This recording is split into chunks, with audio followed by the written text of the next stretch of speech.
जरा एक साथ भारत माता की।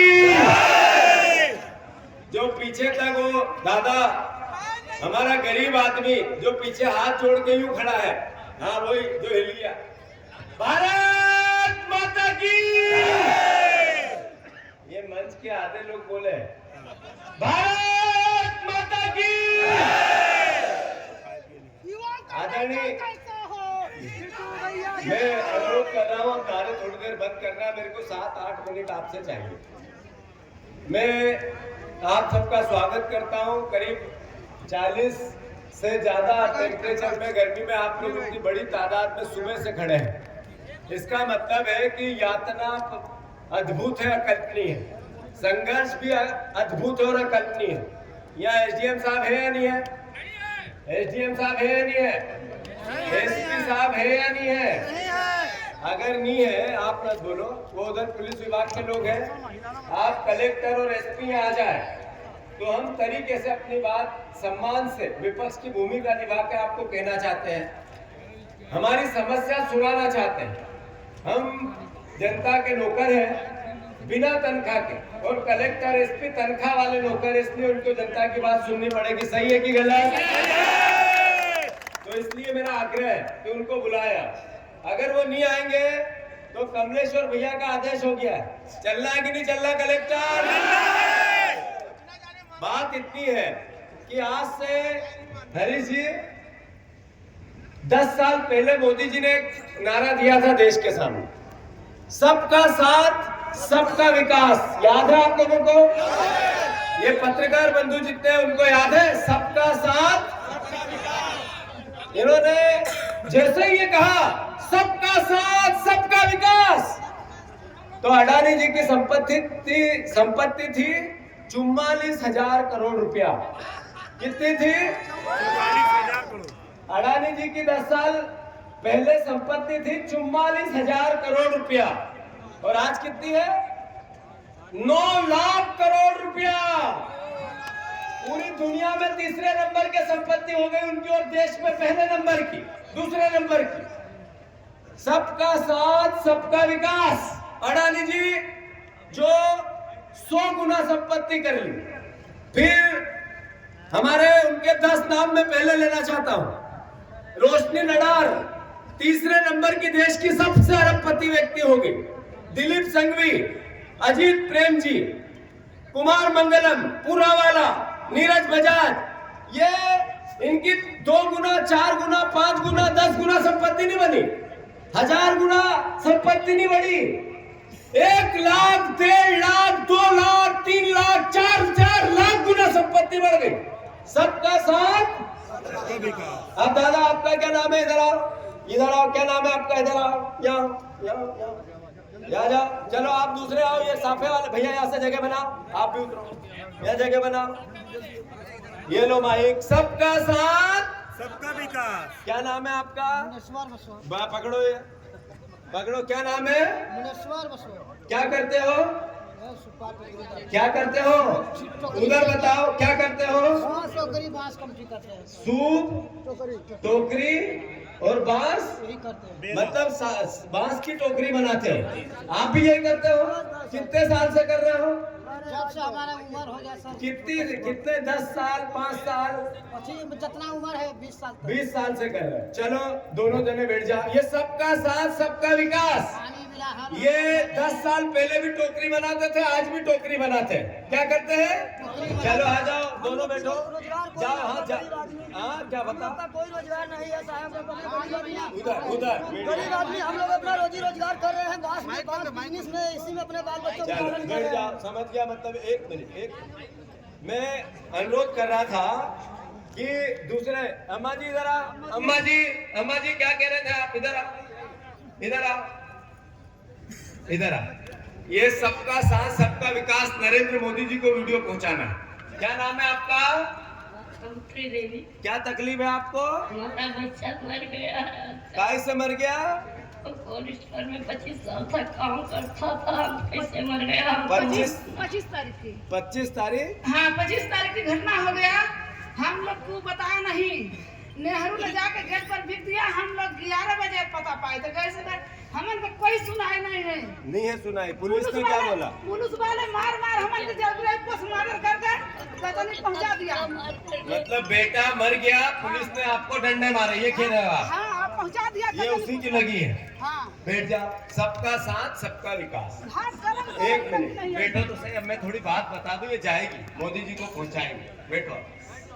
मेरा इतना निवेदन था, ये बैठ जाओ। अब बैठ जाओ अम्मा, बैठ जाओ। 3 बच्चे हैं छोटे। ठीक, अच्छा बैठो तो सही, बैठो तो। मुझे पता है कि ये मैंने थोड़ा इनको सबको आपके बीच में बुलाया, पत्रकारों के बीच में बुलाया। मोदी जी की भावना थी सबका साथ सबका विकास। विकास हुआ है कुछ लोगों का, विनाश हुआ है हम सबका। अभी आप देखो राहुल गांधी क्या कहते हैं, सबका, गरीब का और किसान का और मजदूर का साथ और देश का विकास। ये अंतर है कांग्रेस और बीजेपी में, नरेंद्र मोदी और राहुल गांधी जी में। ये कांग्रेस के परिवार के लोग, देश के वासी, सिंगरौली वासी, ये समझना पड़ेगा कि कांग्रेस ने जब जब सरकार में रही, जब जब उसके पास सत्ता रही, जब जब देश की मूल धारा में कांग्रेस पार्टी ने अपना योगदान दिया, तो किसान का, गरीब का, मजदूर का, आम आदमी का, मिडिल क्लास का, सबका साथ दिया। नरेंद्र मोदी जी ने सिर्फ उद्योगपतियों का साथ दिया, आर्थिक संपन्न लोगों का साथ दिया, अडानी जी का साथ दिया, अंबानी जी का साथ दिया। मैं अनुरोध करना चाहता हूं, आज ही मध्य प्रदेश की सरकार ने, हरीश जी, अभी ग्लोबल इन्वेस्टर मीट कराई। 31 लाख करोड़ रुपए नए इन्वेस्ट आएंगे, बड़े बड़े विज्ञापन दिए। 31 लाख करोड़ रुपए की घोषणाएं हर साल 9 साल से 8 इन्वेस्टर मीट कराई और हर बार 2 लाख रोजगार नए जनरेट होंगे। शिवराज जी, ये बात एक बार नहीं बोली, 2 बार नहीं बोली, 3 बार नहीं बोली, 100 बार कि रोजगार अगले साल 1 लाख दूंगा। अलग अलग समय पर एक साल में 100 बार ये बात बोली। अभी मोहन यादव मुंह से बोलते हैं 1 लाख रोजगार नए जनरेट होंगे, 2.5 लाख रोजगार 1 साल में देंगे।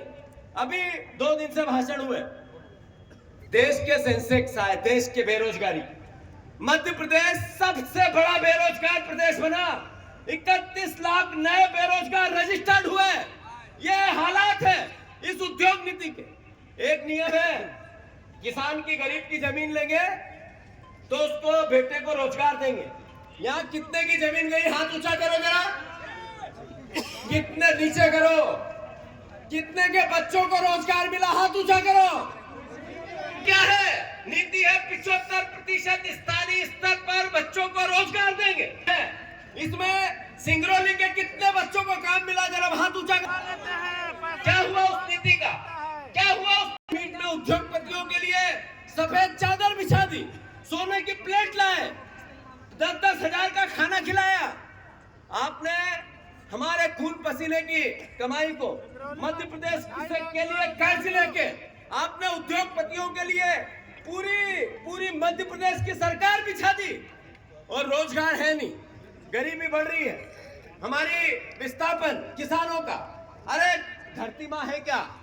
भारत माता क्या है? भारत माता की जय। क्या है भारत माता? भारत माता इस देश की धरती है, हम हैं, आप हैं, इस देश में रहने वाला नागरिक है। ये सब परिवार के लोग, किसी भी जाति, किसी की भी धर्म, किसी भी संप्रदाय, ये सब भारत माता है। जब ये नफरत फैलाते हैं तो छाती पे किसके चाकू घोंपते हैं? भारत माता के। जब हमारी बहनों के साथ बलात्कार होता है, एक और आंकड़ा है हरीश जी, आज ही मध्य प्रदेश में पिछले 5 साल में 35,000 बहनों के साथ रेप हुआ। 35,000 बहनों के साथ रेप, ये मेरा आरोप नहीं है, ये आंकड़ा है। यानी 35,000 5 साल में, यानी एक साल में 900 बहनों के साथ नहीं, एक साल में 7,000 बहनों के साथ, एक महीने में 900 बहनों के साथ, रोज 30 बहनों का बलात्कार होता है। हर 20 मिनट में एक बहन का बलात्कार होता है। ये मध्य प्रदेश की स्थिति है। 2 लाख बहनें गायब हो गई। और जब ये ऐसा आवेदन लेके मंत्रियों के पास जनता जाती है तो वो कहते हैं भीख मांगने की आदत ठीक नहीं। ये क्या तरीका है?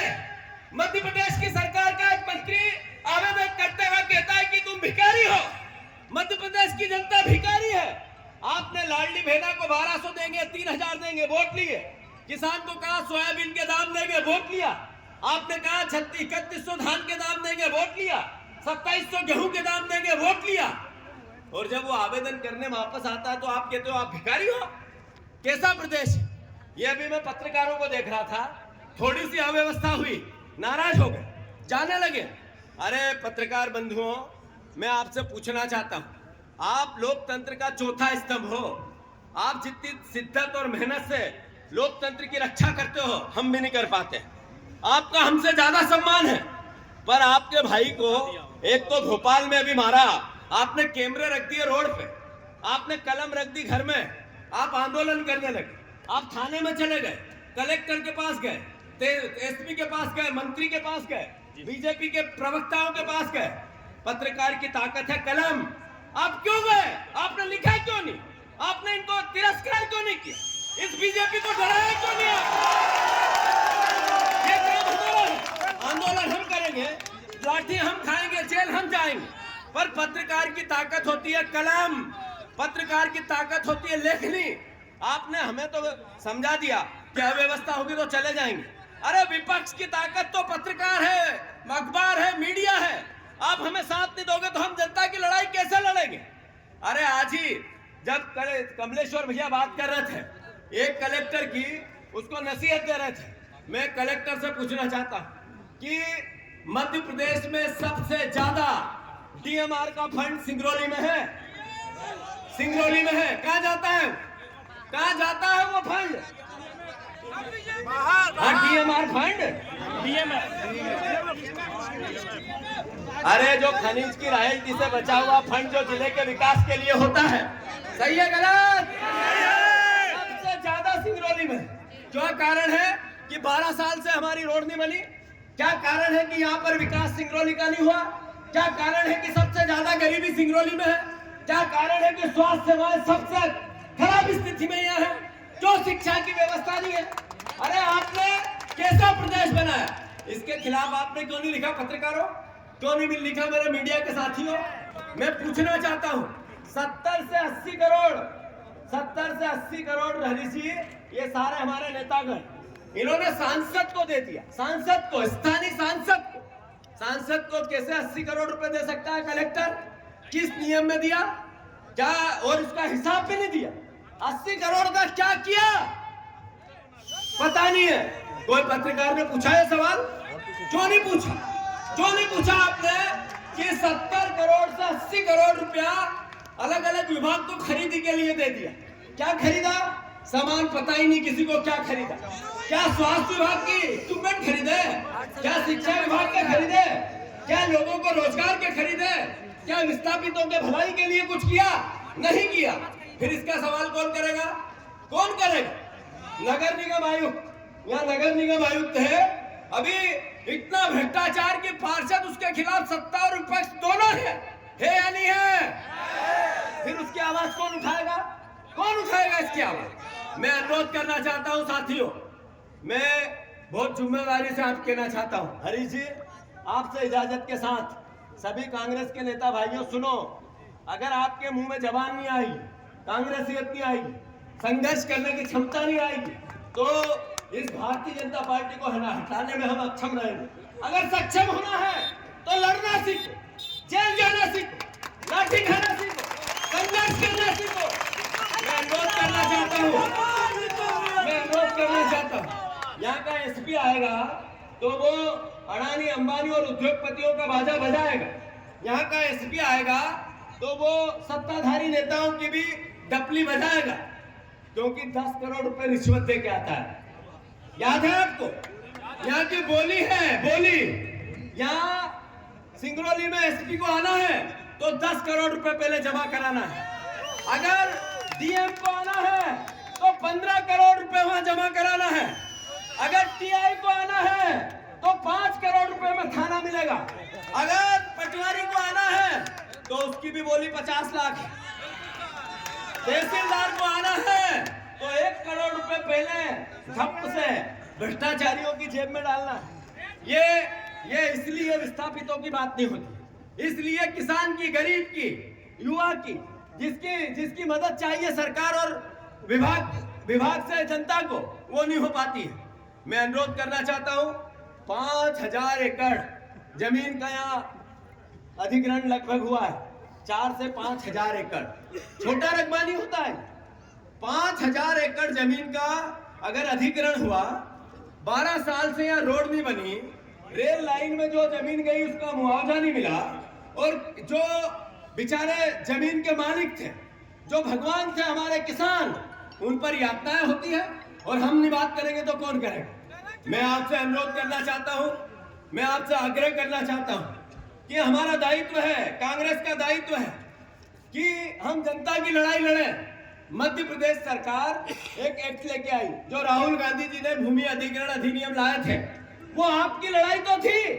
उसमें था कि जितनी जमीन ग्रामीण क्षेत्र में अधिग्रहण होगा, उसका जितना बनता उससे 4 गुना देना होगा।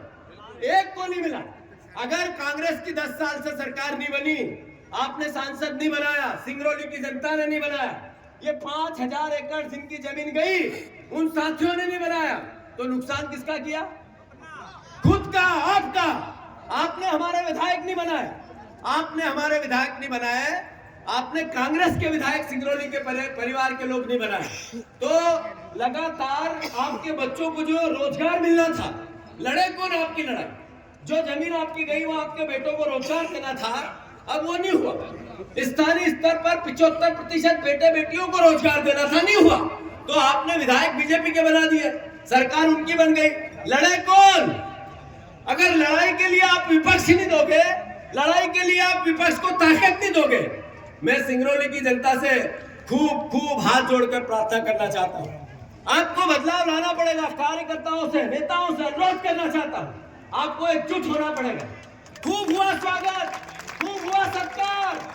सिर्फ कांग्रेस के विचार को लेकर घर घर जाओ, कांग्रेस के संगठन को मजबूत करो, एक हो जाओ, आपस में एकता बनाओ, और जैसे तैसे कैसे भी जनता के हक और अधिकार की लड़ाई लड़ो। मैं फिर से लैंड पूलिंग एक्ट, बिना पैसे में जमीन छीनना अपराध नहीं, पाप है, पाप, और इसकी सजा इस सरकार को देश प्रदेश की जनता दे के रहेगी। मोहन यादव जी, मैं आपको चुनौती देता हूं, मैं आपको इस बात के लिए सीधे इस बात के लिए आगाह करता हूं कि लैंड पूलिंग एक्ट इस प्रदेश की, इस किसान की, इस जमींदारी की, जमीन के मालिक की आप हत्या कर रहे हो, उसको फांसी पे चढ़ा रहे हो। कांग्रेस पार्टी मुख्य विपक्ष का दल है। जहां जहां आप अधिग्रहण करोगे, जहां जहां फ्री में किसान की जमीन छीनोगे, जहां जहां भू माफियाओं के साथ मिलकर उद्योगपतियों का भला करोगे और किसान का गला घोटोगे, वहां कांग्रेस का एक एक सिपाही अपने खून की बूंद निछावर करेगा। फिर से अनुरोध करना चाहता हूं कि जो विस्थापितों की मांग है, कलेक्टर साहब को भी मिलकर भी बात करेंगे, पर उन पर संज्ञान लें, अन्यथा कांग्रेस पार्टी को निर्देश देता हूं कि गांव-गांव जिला कांग्रेस, ब्लॉक कांग्रेस, युवक कांग्रेस, एनएसयूआई, सारे कांग्रेस के जिनने टिकट लिए, पहले लिए, पूर्व विधायक, एकजुटता से एक साथ मिलकर हर गांव का दौरा करो, एक गांव से दूसरे गांव पद यात्राएं चालू करो, विस्थापितों के हक और अधिकार की लड़ाई लड़ो, जब वो परिवार के लोग आपके साथ आएंगे। कौन कौन लड़ाई लड़ना चाहता है, हाथ ऊंचे करो। मैं कलेक्टर से आग्रह करता हूं जल्दी से आए, मैं एसपी से भी आग्रह करता हूं जल्दी से आए। अधिकारी हैं यहाँ, अगर आप समय पे नहीं आए तो हमें यहाँ से आगे बढ़कर कलेक्टर तक जाकर आपसे बात करनी पड़ेगी। आप आ गए तो हम सभ्यता से, विनम्रता से, एक हक और अधिकार के साथ आपको अपनी बात कहना चाहेंगे। मैं आदरणीय हरीश जी का, आदरणीय कमलेश्वर जी का, रणविजय जी का, जिला कांग्रेस सुखेन, सारे हमारे सीनियर नेता, हमारी महिला कांग्रेस, यूथ कांग्रेस,